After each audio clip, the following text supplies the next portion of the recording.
রবিবার বর্ধমান রেনেসা টাউনশিপের ভিতর দাঁড়িয়ে থাকা ফাঁকা গাড়িতে চলল গুলি।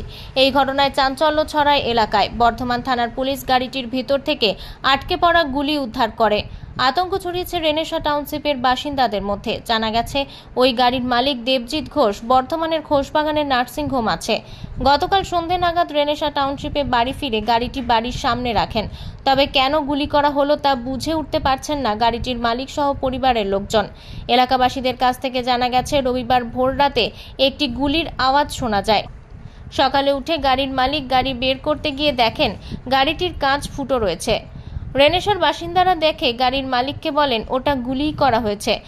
হ্যাঁ, ওই ধার দিয়ে গাছ দিয়ে গুলিটা করেছে। এই ধারটা ফুটো হয়ে বেরোয়নি, ওই গেটে বাঁ দিকের গেটটার মধ্যে ঢুকেছিল গুলিটা। গুলির খোলটা উদ্ধার করেছে। হ্যাঁ, উনি গ্যারেজে মিস্ত্রি ডেকে ওটা খুলিয়ে, যে ভেতরে গেটটাকে খুলিয়ে, এই বাঁ দিকের গেটটাকে খুলিয়ে গুলিটা বের করা হয়েছে। কি মনে হচ্ছে আপনাদের? কিছুই তো বুঝতে পারছি না স্যার।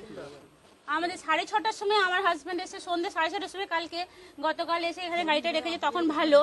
মাঝরাতে এই পাশাপাশি সব গুলির আওয়াজ পেয়েছি, কিন্তু আমরা কোনো গুলির আওয়াজ পাইনি। কটার সময় পেয়েছে? ওরা বলছিল 2টো 2:30টার মধ্যে একটা গুলির আওয়াজ এই পাশে বাড়ি ওরা পেয়েছে। কিন্তু সিসি ক্যামেরা আছে নাকি? না, সিসি ক্যামেরা নেই। এটাই মেনটেন্স অফিসকে জানানো যে আছে ওই ধারে, এই ধারে সিসি ক্যামেরা নেই। এই লাইটটাও 5-6 দিন ধরে বন্ধ হয়ে আছে, খারাপ হয়ে গেছে, ওরা বাগাচ্ছেও না। কেন মনে হচ্ছে, মানে গুলি কেন করলো মনে হচ্ছে? কি করে বুঝবো বললেন? ফাঁকা গাড়িতে গুলি করেছে, এটা তো আমরা বুঝতে পারছি না। পুলিশ বের করবে কেন করেছে। ভয় দেখানোর জন্য কিছু মনে হচ্ছে? জানি না, এটা কি করে বলবো কে ভয় দেখাচ্ছে, কি করে হয়েছে, কে করেছে, কি করে বলবো বলো। আপনাদের কি কোনো সন্দেহ আছে? না, আমার হাজবেন্ড খুবই ভালো মানুষ, তার সাথে কারো শত্রুতা থাকতে পারে এটা আমরা ভাবতেই পাই না। মানে খবর দেয়া হয় বর্ধমান সদর থানায়। পুলিশ এসে গাড়িটির ভিতরে দরজা থেকে গুলিটি উদ্ধার করে এবং পুরো ঘটনায় তদন্তে নেমেছে। আতঙ্কের মধ্যে আছে রেনেসা বাসিন্দারা বলে জানান স্থানীয়রা। কি হয়েছে দাদা ঘটনাটা?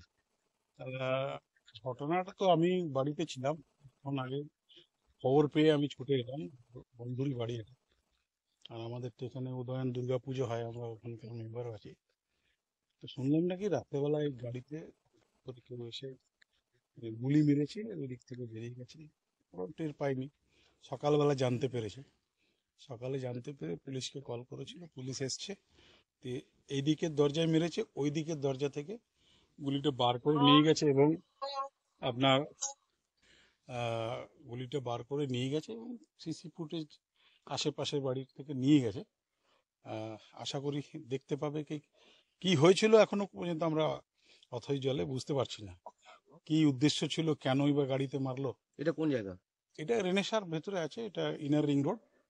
এটা ইনার রিং রোড 6th অ্যাভিনিউর সামনে বাড়ি। দেবজিৎ ঘোষ, না বাবার নাম গোপাল চন্দ্র ঘোষ। কি মনে হচ্ছে এরকম একটা সন্দেহাস্পদ ব্যাপার তো আছেই।